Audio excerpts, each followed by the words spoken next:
Hey guys, another race report from Saturday. Floyd Bennett Field, the Verrazano Series.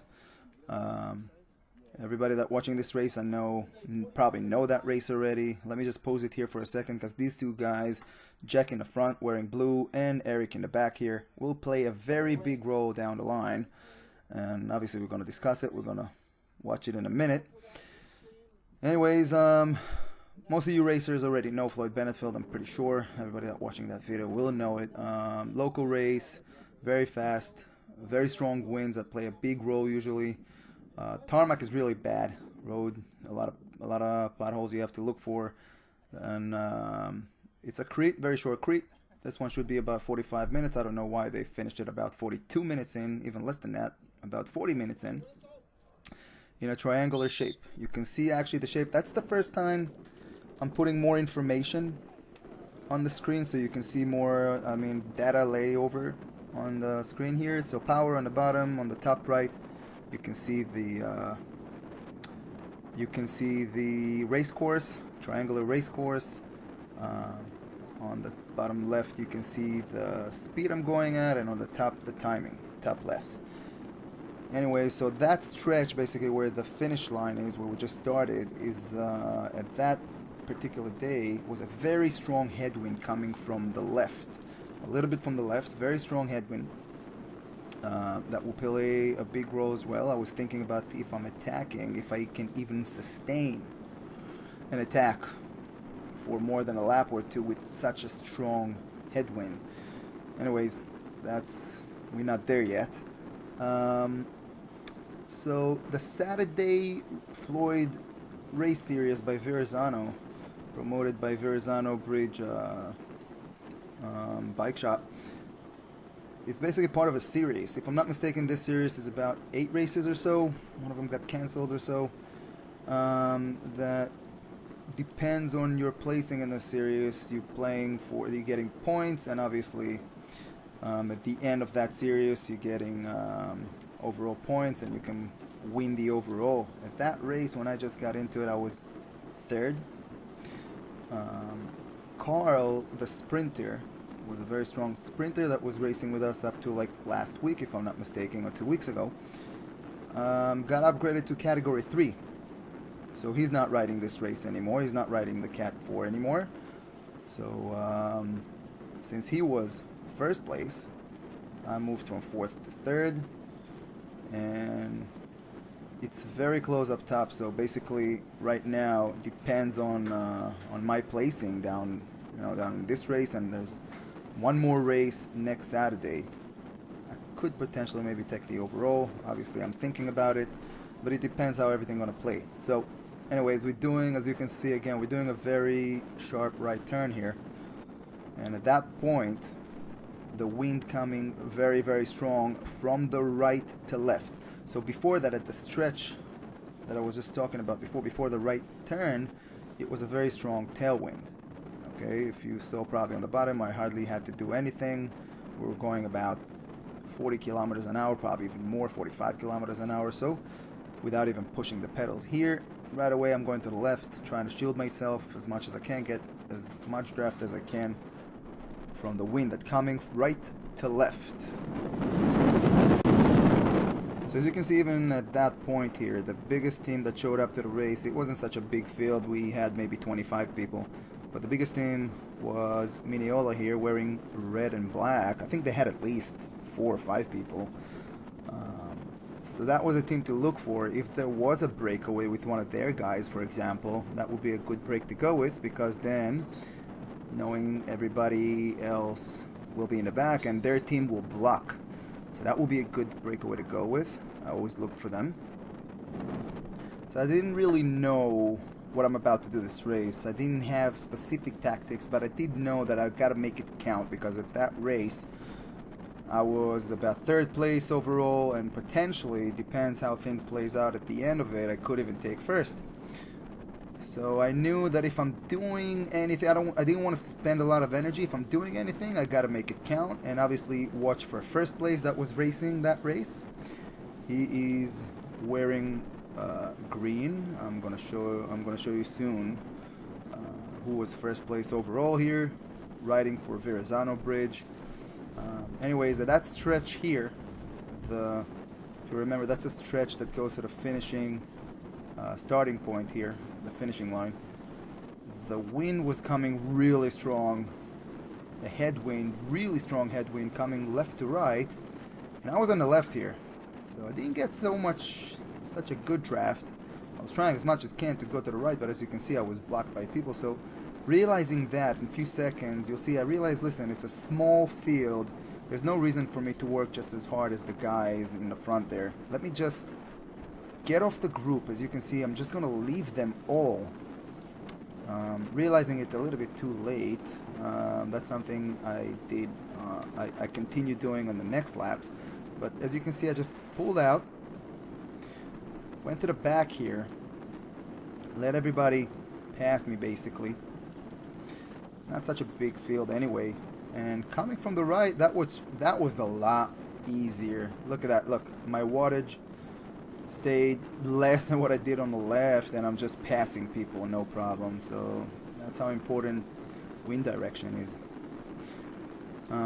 Anyway, that stretch, once we went to that stretch here, we did a right here. That was a very strong tailwind, and as you can see, we're flying here. I hardly have to put any wattage there. The wattage was very low and we're just flying. So then again, I was thinking about if I'm attacking here, the good thing about attacking in a tailwind is that everybody have to match the same wattage you're doing almost, because there's no drafting.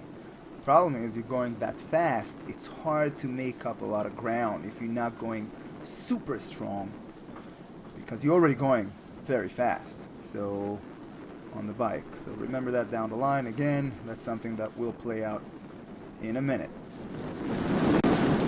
So let me just forward it real quick here to the right turn. Again, just saving energy as much as I can.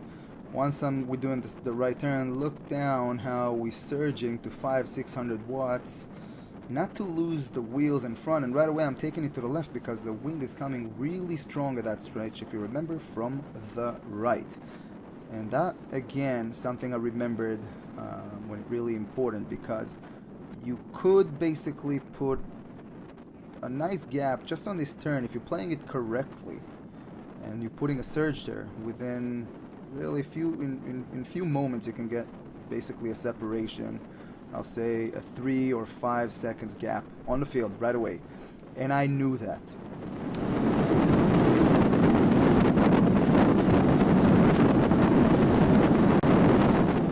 So again, coming here to the corner that goes to the finish line stretch, let's call it this way.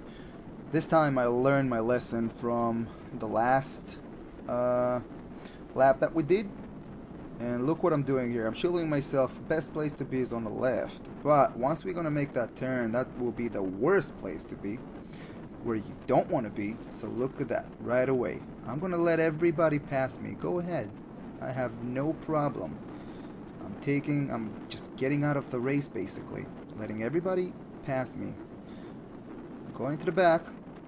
And right away, going to the left. Protecting myself from the wind. Look at that. Look at my wattage. My wattage is basically dropping dramatically, and I can just make ground as much as I can here. It's a very strong headwind, remember, but it comes left to right. Okay, to make that much ground, if I wanted to do that on the left, probably I would have to push 500 to 600 watts, 400 watts just to do the surge. It's not something, listen, obviously that's something I can do, no problem, but it's all count. The name of the game is at that race. For me, it's conserve as much energy as possible and putting it on the line when it really counts. Remember that. The only risk of doing a move like this, even though it's a small field, if people are attacking in the front, I might be missing the winning move, or it will cost me a lot of energy to chase that move all the way from the back. Remember, a very strong headwind here. So every little separation, if there's a little gap of even just 1 or 2 seconds, that opening, and I'm all the way in the back, that will be a lot. It will take a lot of me to close that. And there you go. First attack. So the Verrazano guy here, let me just pose it. He's the overall leader of the race right now, and he's the one attacking. And as you can see, my power on the bottom here increased right away, thinking I need to chase him. I don't want to let him go. But again, I'm looking at the Miniola guy at the front here, and I'm telling myself, let me use him for a little bit, and we'll see how it goes. If he's not getting a very big gap, I don't mind him being, it's just the beginning of the race, let him be in the front here. And, you know, let him roast himself, so to speak, and waste energy. And that way, you know, if you see on the bottom here, I lost the wheel. That's a mistake by me. See, just by trying to close the gap, I was surging there just to 800 watts or so. But I didn't feel that move was really dangerous, so to speak. We had him on our side right away at all time, and I didn't think that was the move to chase, even though, just again, he was the overall leader here. As you can see, I'm coming to the left. I'm not putting any wattage whatsoever. I'll let him work as hard as he can. What he was doing actually is attacked that lap, because the next time he will cross the finishing line, that was a preem lap, he would get a $20 bonus. And to be honest with you, I don't really think about those $20 bonus on the prims. So just conserving energy. So right away, coming to the left here, listen, it's right now, Miniola guys here with the red and black have at least 4 or 5 people, racers in a race. That's their responsibility to chase them. They want to win the race just as much as I do. I don't think they care for the points or the overall at the moment. They just want to win the race. So just following their wheels. It's not my responsibility to chase them. You got to play smart, okay? That was my tactic at that moment, and I thought that was the right thing to do. Let him burn his matches. The Verrazano bridge is right now, guys, in the front, as you can see, working really hard to stay in the front, and we're just in the beginning of the race. And again, I could just stay in the field, let the bigger groups that had more to lose basically chase him. And there's Jax going, and Eric after him. You know what? I thought to myself, that was a move. Now it might become dangerous. Eric is a strong guy. Jack is a strong guy. If somehow we're letting both of them go and they can catch the Verrazano guy, I think his name is Jose, by the way, up front, that could be a dangerous move. That's a move I want to go with. So right away, I went to the front. I caught Eric's wheel. I told myself that's a train I want to follow. And we had a little gap on the field, I think, but they caught us right away. So they were all back again. I didn't have to work. There was no reason for me to work. More attacks coming. These guys are actually trying to go to the line and get the prim. They didn't manage. And I saw that Eric was working really hard here. You know, again, a very strong headwind to remind you.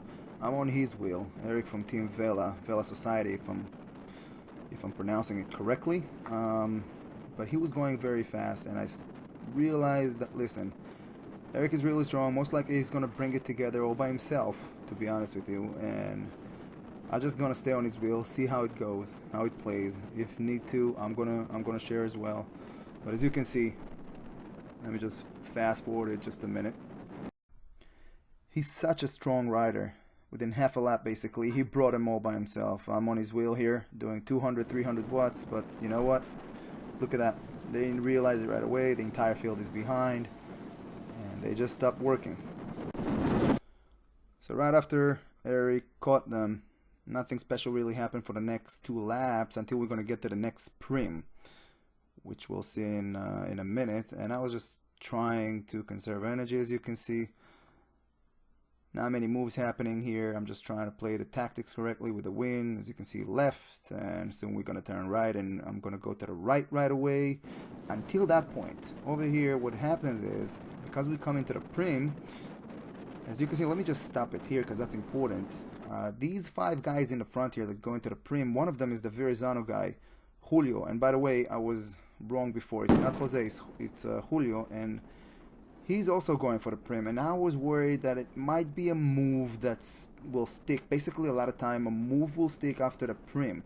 So I was chasing it. I didn't go all out, because looking at it, I wasn't sure, are they gonna keep on going for a move or not?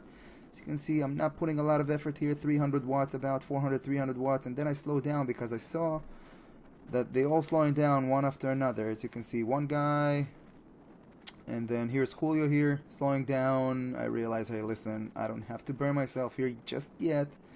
Let me just keep on going. Although we had a gap here on the field, you see Julio just telling me just keep on going, and I'm just slowing down. There's still two guys up front here in the front. So actually, one of the guys here is Eric, my friend, if you remember from the beginning. He started pushing. The second guy, as you can see, just dropping behind. I guess he was sprinting for the line. And Eric just went like a demon from that point on. He attacked the entire field and managed to stay all by himself from that point on for a long time. And to be honest with you, even though Eric and I are not on the same team, he's a good friend of mine, I'm not going to chase him. The other guys had a big team, as you can see, one, so you're going to see a second and a third guy up in the front. Let them chase him. And you know what? Eric was really strong, and I was really hoping for him to, I was really hoping for that move to succeed. So I was just grabbing the wheels, saving energy again, you know, the name of the game, as much as I can, and putting it on the line when I felt like it really matters. So let me just move it forward real quick here. So nothing really happens here. Again, same old thing. Just keep on going, trying to following the right wheels. And at that point, I was starting to think about my next attack. And here, what's going on here? Hold on a second. Have to close out gaps. You see, gaps are opening all of a sudden, and obviously, I don't wanna. That's listen. When you're in the back like this, I was in the back at that point. I'm just looking at everybody else, and you're letting a gap move. You see what happens? You have to put 500 watts to close a gap here, and you're taking that risk. I had to do that before the next turn, because here it's a tailwind, you know. So I kept on passing people here just to close the gap, because that was the place to close the gap. Because if I had to do it here, potentially, if the guys here are really hammering in the front, as you can see, you see their gaps opening even to the 4 or 5 guys here. If the gaps are opening here because the wind coming really strong from the right, it's gonna be even harder to close, and I knew it. So I came all the way from the back. I closed the gaps at the tailwind, and when I saw everything comes together, just stopped working right away again, basically conserving my energy. Usually, now I'll be honest with you guys, I know it sounds like I'm just sitting in the field the whole time, but I felt like I had something to play with, to play for that race. So I could take the overall potentially. I was watching, as you can see, Julio here is on my right. He's wearing the green, blue, and black Verrazano guy. He's the overall leader at the race right now, and I was just following his wheels. And I didn't feel like I have to attack. Usually in other races, I am attacking at least 2 or 3 times during the race just to get something going, to see if I can get a breakaway going, and I succeeded in a couple before. But not in this race. I wanted to wait for the right moment. So just to remind you again, Eric is in the front here. Guys are chasing him. I'm just sitting in a bunch. So I'm starting to think about my tactics here. I decided maybe I should attack 2 laps to go. I'm watching, obviously, Julio's here and everybody else. I'm sitting in a bunch as much as I can, following wheels. And I'm telling myself 2 laps to go, I'm going to put my attack. That will be the right place to do. It will be right at 2 corners to go to the finish line, but 2 laps to go. It would be just about here. Only one problem is that the guys in the front, the guys in the finish line messed up the laps count. So they told us 3 laps to go. They said it was 4 laps to go. And at 3 laps to go, we weren't sure if it's 2 laps to go or really 3. Because all of a sudden from 4 laps, it went to 2 laps. So that was actually what you're seeing right now is 2 laps to go. Here is where I wanted to put my attack. I wasn't sure if with 2 laps to go or 3 laps to go. If with 3 laps to go and I'm putting an attack here, it will be with the stretch, with the headwind stretch, it will be extremely difficult for me to hold it all the way to the finish line. So I decided to just stay in the field and wait to the finish line and see what the count is, basically, and just see it on the field and realize if it will be the last lap. It really, the only option I have right now, if it's the last lap, if we're coming up to the last lap, and as you can see, I'm not leaving Julio's wheel to just any late attack just by mistake if it's going to happen. I realize if I want to attack on that last lap, like I wanted to do 2 laps to go, I'll have to put everything on the line. I'm risking everything basically, because once you're attacking, you have to understand you're putting everything you have to in order to make that move stick. If you're all by yourself and you're catching all the wind, if the bunch behind you catching you, you are burnt. You have nothing left. Everybody will just pass you, and from first place, potentially first place that you're playing for, you're now playing for like 10th place. And I know that. So I'm thinking to myself, okay, let me see if that's the last lap. And sure enough, we're coming to the finish line and they're saying last lap. 1 lap to go. And I'm contemplating. I don't know what to do here. Eric is still in the front. Mind you, if you remember, Eric is still in the front all by himself. And I'm just following wheels here and thinking, what am I going to do? Everybody look fresh. And sure enough, to my luck, if you can see, I'm trying again to conserve energy. I'm following Julio's wheels. I'm not letting him go. If something happens, if he's attacking or if he's following wheels, I'm going to follow him. But Jack, my friend, came to the rescue. Came from the right and started pulling really hard. I grabbed his wheel right away, and I told myself, I don't care that I'm second in line here. I'm going to be second in line. I'm going to attack as hard as I can at that corner. Not this corner, the next corner, which would be 2 corners to go. Jack looking at me, he see me on his wheel, and he just kept on going as hard as I can. Now, let me explain you something. He's sacrificing his own race right now. He was doing too much work in the front during the race to really do well at the end of it. So he decided what he's going to do is basically giving me a lead out here for that stretch, knowing I am probably going to attack at one point. So he was pulling as hard as he can here. And what you can't see behind me is obviously everybody else are single filed here, trying to catch, grab their wheels in front of them. And I knew if I'm playing it correctly at that next turn where we're going to get into a side wind from the right, very strong wind from the right, if I'm making that turn correctly and I'm putting the attack there, I can get a gap right away. So I'm just waiting for it. You can see it on the course up top on the right, and the corner is coming right now. I'm going to pass him from the left, as you can see, and we'll put the attack right now. I reach about 1100. I actually skipped a wheel here from the floor. That was sketchy moment for a second there, but anyways, I'm getting as zero as possible. That's it. That's everything I have right now. I'm not even looking back.